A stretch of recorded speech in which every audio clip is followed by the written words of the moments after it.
नमस्कार, one India Hindi में आपका स्वागत है और मैं हूं आपके साथ विवेक। झारखंड विधानसभा में नमाज के लिए कमरा अलॉट करने के बाद से ही हंगामा मचा हुआ है, जिसके बाद बीजेपी ने मांग की है कि उसे भी हनुमान चालीसा पढ़ने के लिए हॉल मिलना चाहिए, जिसके बाद से ही ये विवाद लगातार बढ़ता जा रहा है।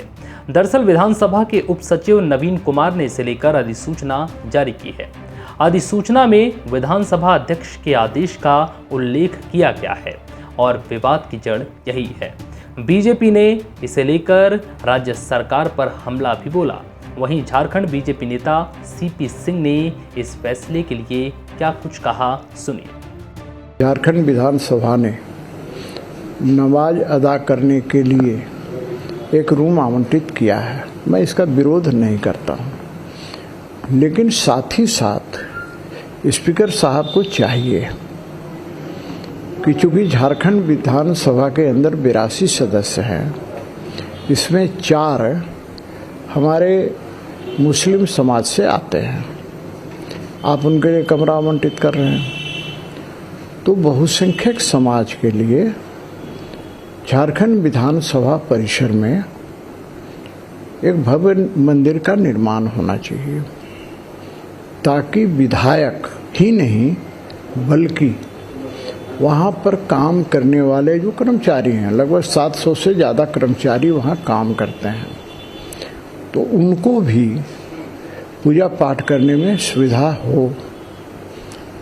और मैं तो मांग करूँगा कि बजरंग बली जी का विशालकाय मूर्ति वहाँ लगनी चाहिए और उसका देख रेख झारखंड विधानसभा करे।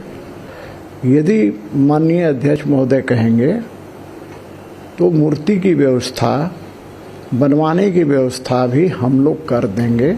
वहीं बीजेपी के मुख्य सचेतक विरंची नारायण ने निशाना साधते हुए कहा है कि कल तक हेमंत सोरेन तुष्टीकरण की राजनीति कर रहे थे और अब विधानसभा ने भी इस ओर कदम बढ़ाया है।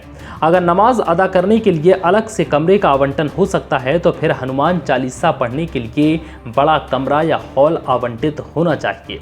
जैन धर्म को मानने वालों के लिए भी प्रार्थना या उपासना के लिए कमरा होना चाहिए। सरना धर्म वालों के लिए भी ये कमरा होना चाहिए। हालांकि बीजेपी के इस आरोप को निराधार बताते हुए पूर्व विधानसभा अध्यक्ष इंदर सिंह नामधारी ने कहा है कि ये परंपरा पिछले कई वर्षों से चली आ रही है। संयुक्त बिहार के जमाने में भी ऐसी व्यवस्था थी। दरअसल इससे पहले नए झारखंड विधानसभा में नमाज अदा करने को लेकर आपसी सहमति से काम चल रहा था, लेकिन अब नमाज अदा करने के लिए खास कमरे का आवंटन कर दिया गया है।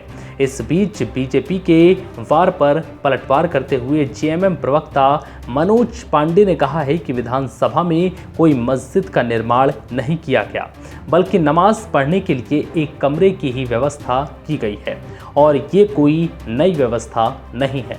फिलहाल इस वीडियो में इतना ही। नमस्कार।